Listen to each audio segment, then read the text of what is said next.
La femme de mon fils, elle est trop sûre d'elle. Trop belle. Elle m'a volé mon fils.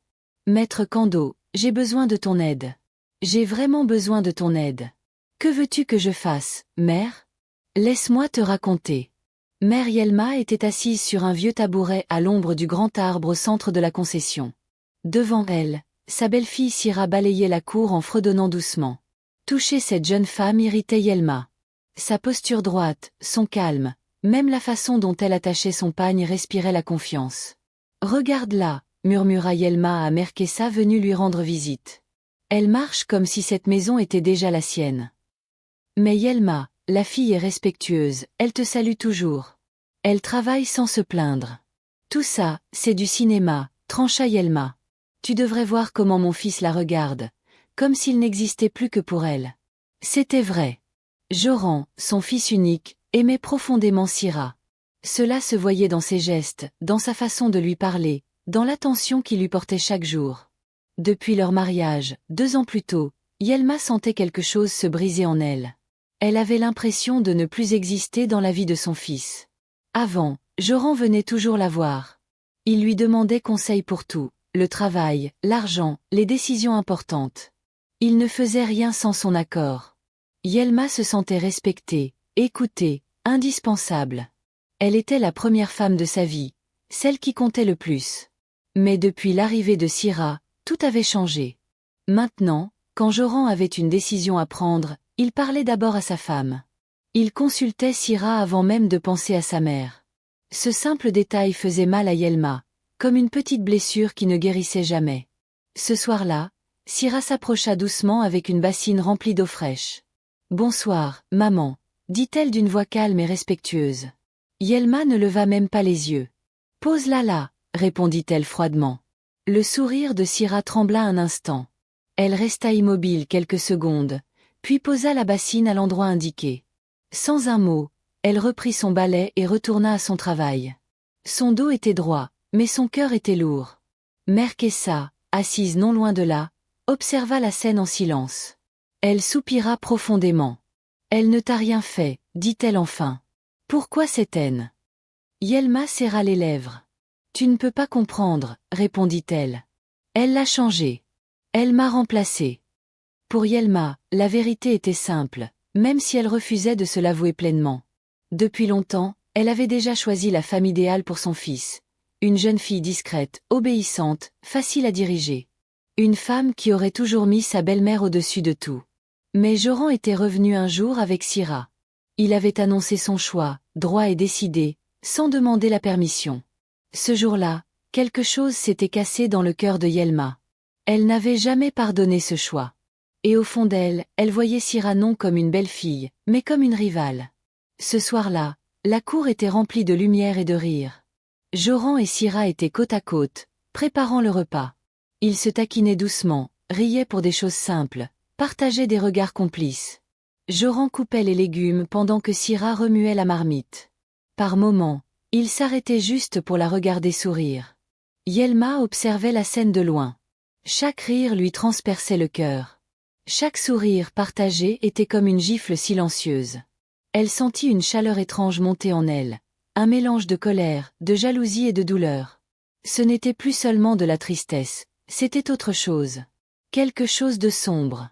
À l'intérieur d'elle, quelque chose se brisa. « Je vais la faire descendre de son piédestal » murmura-t-elle entre ses dents. Elle se leva lentement et se retira dans sa chambre. Une fois seule, elle s'assit sur le bord de son lit. La pièce était silencieuse, mais son esprit était en feu. Elle réfléchissait sans cesse, tournant les idées dans sa tête. Comment faire du mal sans être accusée? Comment blesser sans laisser de traces? Comment détruire une femme sans jamais lever la main? Les heures passaient, la nuit avançait. Yelma ne dormait pas. Elle pensait à son fils, à l'amour qu'il portait à Sira, à la place qu'elle avait perdue. Plus elle y pensait, plus son cœur se durcissait. Puis soudain, l'idée surgit. Discrète. Froide. Effrayante. Si elle ne lui donne jamais d'enfant, il la rejettera. Ces mots résonnèrent dans sa tête comme une vérité évidente. Dans le village, une femme sans enfant finissait toujours par être regardée différemment. Les murmures commençaient, la patience s'usait et l'amour, même le plus fort, finissait parfois par se fissurer. Un lent sourire se dessina sur le visage de Yelma. Ce n'était pas un sourire de joie, c'était un sourire calculé, lourd de mauvaises intentions. Elle se sentit soudain calme, presque soulagée. Elle avait trouvé un chemin. Un chemin invisible. À l'aube, bien avant que le village ne s'éveille, Yelma se leva. Elle se lava soigneusement, noua son plus beau pagne, attacha son foulard avec précision. Elle ne fit aucun bruit.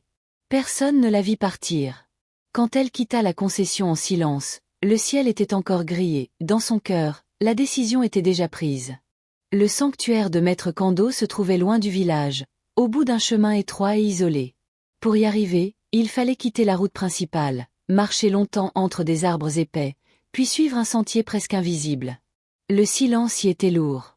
Même les oiseaux semblaient éviter cet endroit. Quand Yelma arriva, son cœur battait fort. L'air était épais, difficile à respirer. Une odeur étrange flottait autour du sanctuaire, un mélange de plantes sèches, de fumée et de terre humide. À l'intérieur, des objets inconnus pendaient au mur, calebasses noircies, os polis, tissus usés par le temps. Une petite flamme tremblait dans un coin, projetant des ombres inquiétantes. « Je t'attendais », dit une voix grave sans se retourner. Yelma sursauta. Maître Kando était assis sur un tabouret bas devant l'entrée. Il se leva lentement et se retourna. Son regard était froid, perçant, comme s'il pouvait voir à l'intérieur des gens. Ses yeux se posèrent sur Yelma sans surprise, comme s'il savait déjà pourquoi elle était là. « Dis-moi ce que tu veux », dit-il calmement. Yelma inspira profondément. Elle n'hésita pas. Elle avait répété ces mots pendant tout le trajet. « Je veux qu'elle ne porte jamais d'enfant », répondit-elle d'une voix ferme. Le silence tomba lourdement. Maître Kando ne montra aucune émotion. Il se dirigea vers une étagère, prit un petit sachet et en sortit une poudre sombre, presque noire. Il la laissa couler lentement entre ses doigts. « Une pincée dans la nourriture », expliqua-t-il. « Pas plus. Et personne ne doit te voir. » Puis il leva les yeux vers elle. « Mais sache ceci, ce que tu fais aux autres te reviendra toujours. Tôt ou tard. » Yelma détourna le regard. Ses mains tremblaient légèrement, mais son visage resta dur. « Je m'en fiche, » répondit-elle. « Donne-moi. » Maître Kando la fixa encore un moment, comme s'il cherchait une dernière chance de la faire réfléchir. Puis il referma le sachet et le lui tendit. Yelma le prit sans remercier. Elle paya cher, très cher. Elle posa l'argent sans discuter, sans compter. À ce moment-là, rien n'avait plus de valeur pour elle que son objectif. Quand elle quitta le sanctuaire, le soleil commençait à se lever. Mais dans son cœur, il n'y avait aucune lumière, seulement une décision sombre et un prix qu'elle ne comprenait pas encore. Le soir tomba lentement sur la concession. Le ciel devint sombre et les premières étoiles apparurent. Dans la cuisine, Yelma était seule. Le feu crépitait doucement sous les marmites. Son visage était fermé, concentré. Ses gestes étaient précis, presque mécaniques. Elle avait préparé 2 marmites. La première était normale, une soupe simple comme d'habitude, destinée à tout le monde. La seconde était différente. Elle avait choisi cette marmite avec soin. Elle avait attendu le bon moment. Tout était calculé. Quand Syrah annonça qu'elle sortait chercher de l'eau au puits, le cœur de Yelma se mit à battre plus vite. C'était l'instant qu'elle attendait. Elle jeta un rapide coup d'œil autour d'elle. Personne ne regardait. Elle sortit le petit sachet de sa poitrine. Sans hésiter, elle versa la poudre sombre dans la marmite réservée à Syrah. Pas une petite quantité, une grosse pincée. La poudre disparut dans la soupe chaude. Yelma remua lentement, longtemps, jusqu'à ce que tout se mélange parfaitement. « C'est fini », murmura-t-elle, presque soulagée. À cet instant précis, des pas se firent entendre derrière elle. « Maman, je meurs de faim. » C'était Joran. Yelma se retourna brusquement. Son cœur s'arrêta presque.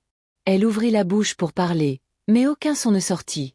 Joran s'approcha, impatient, les yeux brillants de faim. Avant qu'elle ne puisse réagir, il souleva le couvercle. La mauvaise marmite. « Non, pas celle-là », cria-t-elle. Mais il était déjà trop tard. Joran avait rempli son bol. Il s'assit et commença à manger sans attendre. Il mangeait vite, avec plaisir, sans se douter de quoi que ce soit. Yelma le regardait, paralysée, incapable de bouger. Il termina tout, jusqu'à la dernière goutte. Puis il éclata de rire. Cette soupe est incroyable. Tu as mis quoi dedans? Yelma ne répondit pas. Ses mains tremblaient. Ses jambes devinrent faibles, comme si elle ne pouvait plus la porter. Elle sentit le sol vaciller sous ses pieds. Tout son corps se mit à trembler. Ce n'était pas Syrah qui avait mangé. C'était son fils. Et à cet instant, Yelma comprit qu'elle venait peut-être de franchir une limite. Une limite dont on ne revient jamais. Les mois passèrent lentement, presque sans bruit. La vie continua dans la concession comme si rien n'avait changé. Les saisons se succédèrent, jours de soleil, nuits calmes, routines habituelles. En apparence, tout allait bien. Syrah se portait bien. Elle travaillait comme avant, se levait tôt, riait parfois, prenait soin de la maison. Elle ne tombait pas malade. Elle gardait son énergie et sa douceur. Beaucoup remarquaient même qu'elle semblait plus forte qu'avant. Personne ne se doutait de ce qui avait été tenté contre elle. Mais Joran, lui, changeait. Au début, ce fut presque invisible. Il parlait un peu moins. Il riait moins fort. Il restait souvent assis, perdu dans ses pensées. Puis la fatigue s'installa. Une fatigue profonde, étrange. Même après une bonne nuit de sommeil, il se levait épuisé. Son regard n'était plus le même. Il devenait absent, comme s'il n'était plus vraiment là. Syrah s'inquiétait. « Tu travailles trop », lui disait-elle doucement. « Repose-toi un peu. » Il hochait la tête sans répondre. Yelma observait tout cela en silence. Chaque jour, son cœur battait plus fort. Chaque changement chez son fils la rendait nerveuse. Elle dormait mal. Elle évitait de croiser son regard. Un soir, alors que la maison était calme, Joran s'approcha de sa mère. Sa voix était basse, presque tremblante. « Maman !» Yelma leva les yeux. Son ventre se serra. « Le soignant m'a examiné », continua-t-il. « Il dit que quelque chose ne va pas, que quelque chose bloque ma virilité. » Ces mots tombèrent comme une pierre. « Il m'a posé une question étrange », ajouta Joran. « Il m'a demandé si quelqu'un m'avait donné quelque chose à manger, quelque chose d'inhabituel. » Yelma sentit le sang quitter son visage. Sa gorge se noua. Elle ouvrit la bouche, mais aucun mot ne sortit. Son esprit se vida complètement. Les images revinrent brutalement, la marmite, la poudre, la grosse pincée, le cri trop tardif. Elle resta là, immobile, muette. Joran la regardait, attendant une réponse, un réconfort, une explication. Mais Yelma ne pouvait rien dire. Ses mains tremblaient légèrement sur ses genoux. Son silence devenait lourd, presque accusateur. À cet instant, elle comprit enfin. Le mal qu'elle avait voulu faire à Syrah était revenu frapper son propre fils. Les examens confirmèrent la vérité. Cette fois, il n'y avait plus de doute possible. Les résultats étaient clairs, précis, impossibles à nier. Joran ne pouvait pas avoir d'enfant. Le soignant expliqua doucement, avec des mots simples, mais chaque phrase tombait comme un coup. Joran resta longtemps assis sans parler. Son regard était vide. Syrah, à ses côtés, lui tenait la main. Elle ne pleurait pas. Elle respirait lentement, comme pour rester forte pour lui. La nouvelle se répandit vite dans le village. D'abord des murmures, des chuchotements derrière les portes, des regards insistants quand le couple passait. Puis peu à peu, les langues se délièrent. Les anciens parlèrent, les femmes comparèrent les faits et la vérité apparut clairement. Syrah était innocente. Ce n'était pas elle le problème. Ce ne l'avait jamais été. Certains baissèrent la tête, honteux d'avoir douté d'elle. D'autres vinrent lui parler avec plus de respect. Syrah, elle, ne cherchait pas à se justifier. Elle continua à vivre simplement, dignement. Joran traversa des moments difficiles. Il se sentait coupable, inutile parfois. Mais Syrah ne l'abandonna pas. Elle l'encourageait, le soutenait, lui rappelait chaque jour qu'il était plus qu'un problème médical. Peu à peu, il releva la tête. 2 ans plus tard, un soir calme, Syrah prit la parole. « Et si nous adoptions » dit-elle doucement. Joran la regarda, surpris. « Une famille, ce n'est pas seulement le sang » continua-t-elle. « L'amour fait une famille. » Ces mots touchèrent Joran en plein cœur. Après de longues discussions, ils prirent leur décision. Les démarches furent longues, mais un jour, une petite fille entra dans leur maison. Une enfant au regard curieux, au sourire timide. La maison retrouva des rires, des pas rapides dans la cour, des chants, des jeux. La vie reprit une autre couleur. Joran souriait à nouveau. Syrah rayonnait. Le village voyait enfin un foyer uni, paisible. Mais pas pour tout le monde. Yelma observait cette joie de loin. Elle ne participait pas au rire. Chaque cri de bonheur lui rappelait son acte. Chaque sourire de la petite fille lui serrait le cœur. Elle savait maintenant que le mal qu'elle avait semé ne pouvait plus être effacé. La maison était pleine de vie, sauf pour Yelma. Le jour du marché était toujours bruyant et animé. Les vendeuses criaient pour attirer les clients. Les enfants couraient entre les étals. L'odeur des épices, du poisson et des fruits mûrs remplissait l'air. Yelma avançait lentement, un panier vide à la main, le regard fatigué. Elle venait acheter quelques provisions, mais son cœur était lourd. Soudain, elle s'arrêta net. Devant elle se tenait maître Kando. Il marchait tranquillement entre les étals comme un homme ordinaire. Son visage portait ce même sourire calme et étrange. Quand il la vit, il s'approcha sans surprise, comme s'il l'attendait depuis longtemps. « Alors ?» demanda-t-il en souriant. « Ça a marché. » Ces mots frappèrent Yelma comme un coup. Ses jambes se mirent à trembler. Tout ce qu'elle avait retenu pendant des mois remonta d'un seul coup. Elle n'arriva plus à se contenir. Elle éclata en sanglots. Les passants se retournèrent, mais elle n'y faisait plus attention. « Mon fils » balbutia-t-elle. « Mon fils a mangé la nourriture. » Maître Kando resta silencieux un instant. Puis soudain, il éclata de rire. Un rire sec, froid, sans aucune compassion. Ce rire résonna dans la tête de Yelma comme un écho cruel. « Tu ne savais pas, dit-il enfin, toujours en riant. Cette poudre agit seulement sur les hommes. » Yelma leva les yeux vers lui, horrifiée. « Seulement sur les hommes » répéta-t-elle.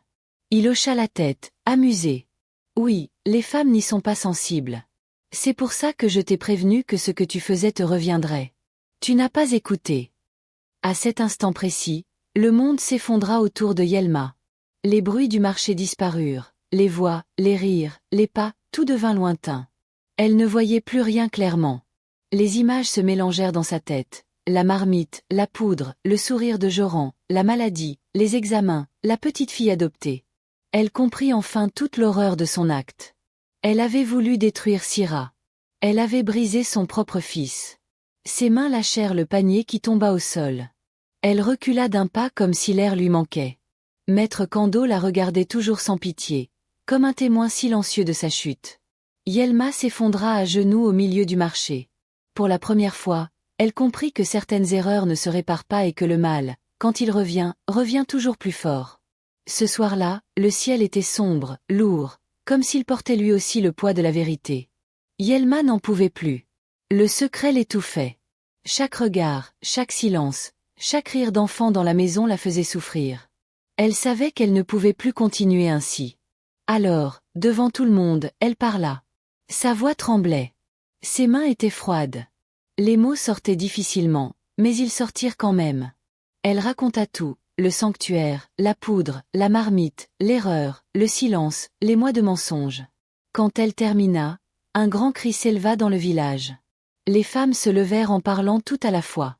Les hommes criaient leur colère. Certains se prenaient la tête entre les mains.